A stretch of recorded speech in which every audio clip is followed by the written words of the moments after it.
Hello and welcome to Kerbal 1.0. If you didn't know, 1.0 was a thing that is now happening. And I'm going to go in here and look at the settings real fast because this is my first time. So, camera wobble for the internal and external views. That seems to be that's the new option in this one. And then in graphics, I believe, was there a new option in graphics? I think one of these is new, like the Surface FX. I think that one's new. The rest of these are all the same as they were, except terrain detail was set to high by default. That may be something to do with auto detect based on your system, or it may not be. I don't know. Either way, it was for me, so that's a bit different. I am going to start a new game, of course, because I don't have any games saved. And aren't there new flags? I forget if there's new flags. Let's take a look.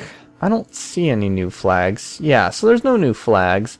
I don't know what I'm going to name. You know what? This is going to be a sandbox save, so it's going to be the research and development. However, I am going to take a quick glance at these. We have the re-entry heating, of course, which you can take up to 120%, resource abundance to 120%, and we can turn these both down to, well, this one to 10, and re-entry to 0. Okay. Let's see. There's something else? No? No, there isn't. Okay.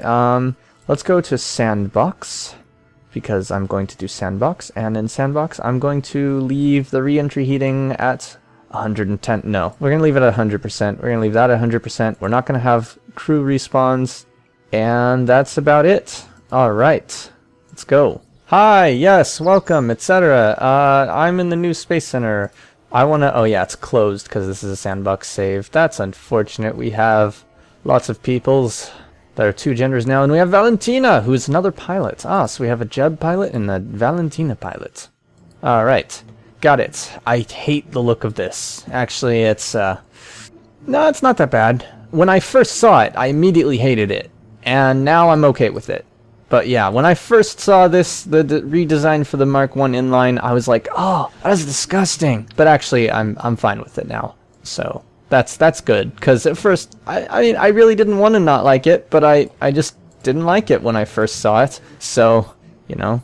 That's that. I am looking around. Is this? No, that was already in here. No, I already just threw one of those on there. I'm just taking a quick glance through the parts to see the new parts. One of these Xenon containers is new. I believe it's that one. Yes, that looks new and different. Oh, yes, and we have the small holding tank. Okay, there we go. So that's what those look like. I recognize this one because I have an image of this on my hard drive that I've had forever because they actually released a picture of that a long time ago, back in like 0.18, because they were originally going to do the resources then, but then they had this convoluted plan that it ended up being something that nobody really liked. So yeah, well, not nobody really liked, a lot of us really liked it, but I guess they thought it was too complicated, which makes sense considering some of the things that people have said about KSP as it is right now. I just noticed this looks like it has a toroidal, however you say that, tank on the bottom of it. 100 solid fuel. How much thrust does it do? 180. Where's the other one? Which does 210. So it's still a pretty good kick. It's just much smaller. How much fuel? 300. It's 100 versus 300. Yeah, it's just a little kicker. Little kicker, but not as little as the Sepatron. Then we have the fly-by-wire avionics hub, which I love this. I love the concept of this. That basically you can give SAS ability to a non-pilot Kerbal. I love that idea. I didn't get a chance to get a good look at it, so I'm going to get me that good look at it right now. That is very nice. I'm liking that. Alright, over in structural. Were there any new structural parts? I don't remember. I don't think so. Yeah, it doesn't look like it. We have a whole ton of new aerodynamic. I like how the air brake system is actually called the air brake system. Aerodynamically integrated retrograde braking, robustly armed kinetic extending system. Air brakes. Which is now popular mostly as a cheap alternative to longer runways. C7 engineers are still trying to come up with a shorter name for such a long acronym. Yeah. Those are very big. The air brakes are very big. I was disappointed that there's not a smaller air brake also available because that does not really fit on a tiny thing. Like, it does not look like it belongs on a tiny thing. We also have a giant spaceplane tail. Does that hold any fuel? No, it just does these things. We have the big S parts. Let's see, I believe oh yes, the advanced canard was retextured and it also faces the other way now. Oh, it doesn't, I don't like how it's longer than it used to be. I really don't, because there are places where it would fit that were really nice, but it won't fit in there anymore. But oh well. Then we have the circular intake. Let me take that off so I can put that on. Oh yes. Very nice. Let's see. Oh yes, the whatchamacallers, the things, the procedural fairings. Yes. All right. So this is what they look like. Oh. So up and down is out, and left to right is vertical. And then, of course, if we're in the VAB, I imagine those would be reversed. So we can hit the left mouse button to place a section, or we can hit the right to cancel. Or, oh, it sort of locks on. It snaps on to the same size. So if you're trying to keep a consistent size... Wait, what? I clicked to place. Oh, it didn't let me because it was... Okay. Now will you let me? Okay, will it snap on to the same? Yes, it will. Awesome. So you can like set your own size and snap it on. And it tells you the cost and the mass as you go along. And now I seem to have placed it and finished it. And if I right click this, I can delete it or edit it. Awesome. Very nice. The engine nacelle, I believe this is a new part. The engine nacelle. I'm not sure. Because I know there was a nacelle part, but that nacelle part is now this intake. Yeah. So see, that's still there. The engine nacelle is completely new. What does it do? Improves airflow and cools the engine. Does it actually have special stuff to make it do that, or is it just the fact that the new like heat system allows it to do that? I don't know. I guess I'll figure that out at some point, because someone else will figure it out. I'm not going to run the tests to figure that out myself, but I know someone will. Oh yes, we have two types of advanced nose cones. Come on, place. There we go. I get where there's a supposed to go, but I don't really like them the way they were supposed to go do thing. Now this is interesting. The engine pre-cooler. It has fuel and it is an intake, but does it actually pre-cool? I don't know how that works. It might actually do something useful besides just intake and fuel, or it might not. I mean, I don't know. Someone else will figure that out, I'm sure. Either way, it looks cool, so that's good enough, right? Oh, where did I place that? Apparently up front. Oh, okay, so we have a heat shield stuck to the front of this thing with a little fairing around it. That's nice, and of course that comes in all three sizes. And let's see, what else is there? Oh yes, there's these new tail connectors, which there's this one and a flat one. Hold on, let me stick that on there. There we go. There's that one, and then there's the old C7 connector thing, but it's a new texture. So that's nice. Is this a new texture? No, it doesn't look like it. Oh yes, the tail fin's got a new texture. These have a new texture as well, I think. That looks different. Yeah, that's different. Alright, that's cool. Over in utility, I'm sure we have... Oh yes, Drill-O-Matic. Which we only have one size of Drill-O-Matic. That's another thing. I'm kind of sad that we don't have a smaller drill. Like, I'd like to have multiple sizes of drill. I'm sure modders will get on it right away. Like, there'll be a KSP stock extension thing again that is based on smaller versions of these. We have the giant resource converter. Again, I'd like a smaller one, but then again, for the resource converter, I understand it being like a big old chunk of machinery that you have to carry around. Or, you know, have somewhere that you can go pick it up or drop off pieces or whatever. We got the little new wheels that stick out. We got the old landing gear, of course. We have the medium-sized landing gear, and we have the giant-ass landing gear. I mean the big S landing gear. Are they called? No, they're not. They're just LV99 large landing gears. Oh yes, we have the radial mount drogue chute. Okay, I thought that was a drogue chute. I wasn't sure, but yes indeed, it is a drogue chute. So we have radial drogue chutes finally, because for the longest time we did not. We still don't have a small, like this kind, not radial. We don't have like one of these, but drogue. But I think that's okay. I think that's just fine. We have the service bays, of course. I don't have anywhere else to stick them on this thing with all the crap I've put on. Well, actually, I could have stuck it on the front there, but oh well, too late. And it does the same thing as the fairings, where you hover over it and it shows the stuff inside, which I think is really neat. And of course, you can put things in it. These originally had a metal bar going through the center until someone commented saying, hey, I'd like to stick a rover in one of these. Could you not have that metal bar there? And they're like, oh shit, you're right. That's a great idea. And they changed it. So that's awesome. And then, of course, when we go into science, we have the atmospheric fluid spectrovariometer. Ooh, I like that. It's a nice big extra little part. Big extra little part? Yeah, that made sense. No, because, you know, these other ones are really tiny, but this one's a chunky big thing. Yeah, that made sense. Narrowband scanner, which, is this the one? Let's see. Data is limited to the spot directly below the scanner. Awesome. We have this survey scanner, which is the one that does the entire planet, right? It looks like, I'm pretty sure that's the one that does the whole frickin' planet. It is very big. It better do the whole planet. Oh yes, the mobile processing lab, which I can't wait to start using, this is going to be great, because they changed how it works to where you can use it to kind of continuously gain science and extra science, rather than it being like this kind of nonsensical, hey, you can generate extra science without having to carry stuff back, but then you want to carry the Kerbals back that are used to man it. I don't understand. That was the big complaint that some people had. A surface scanning module. Oh, a small one.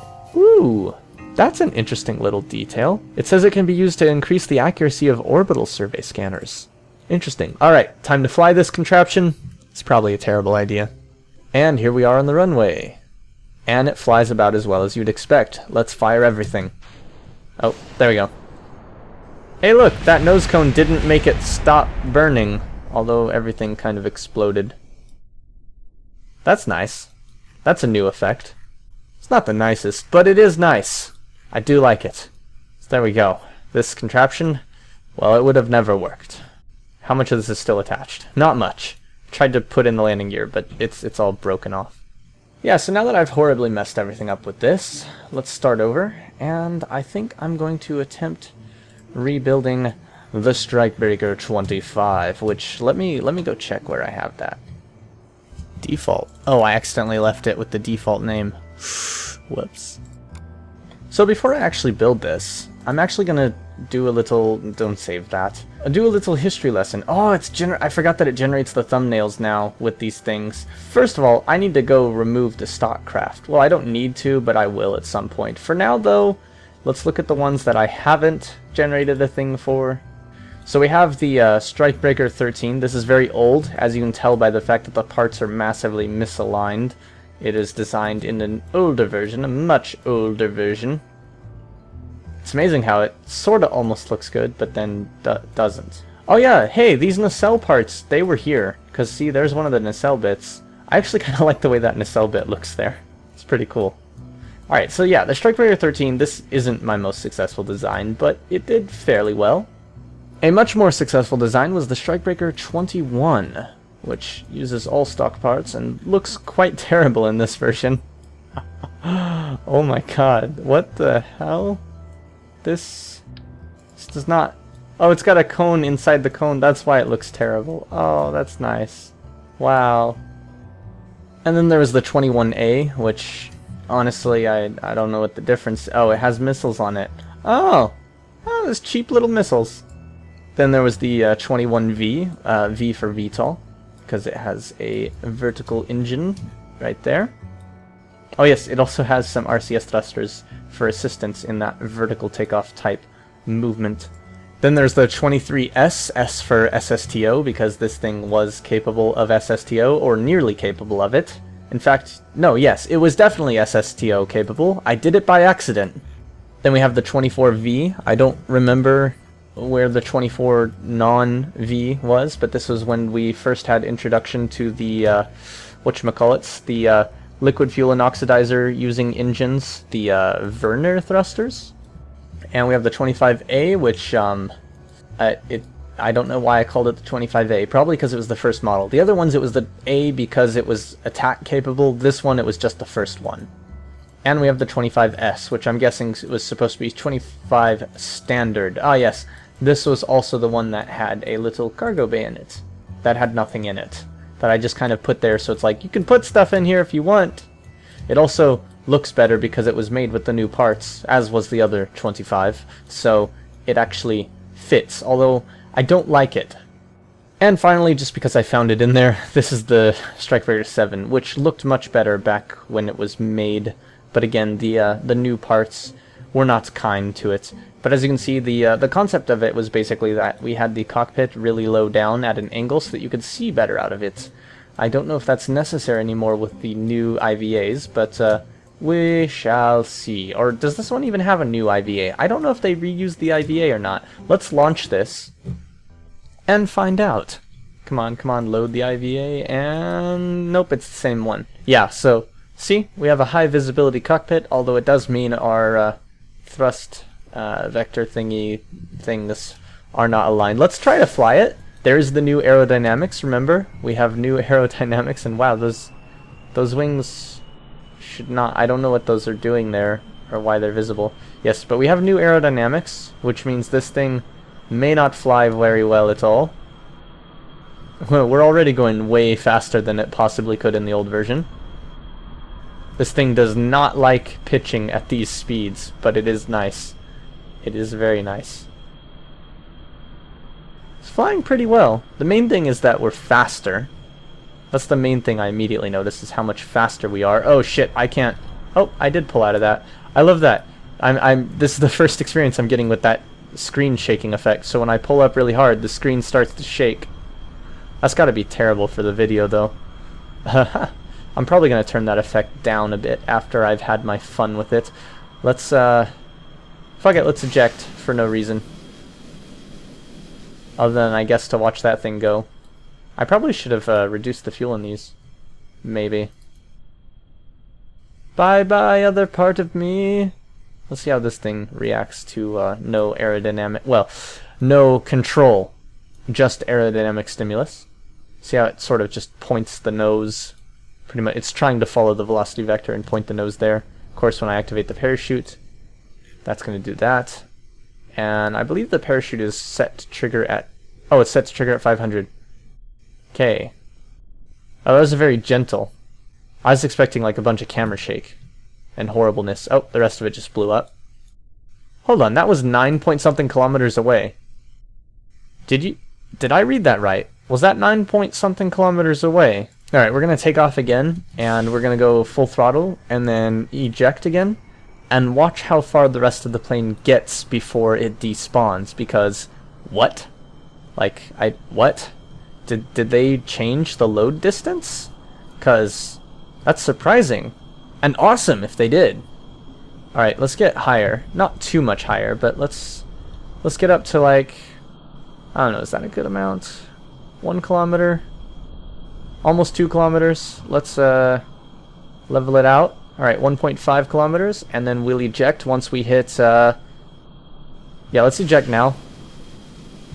This thing can't even keep down.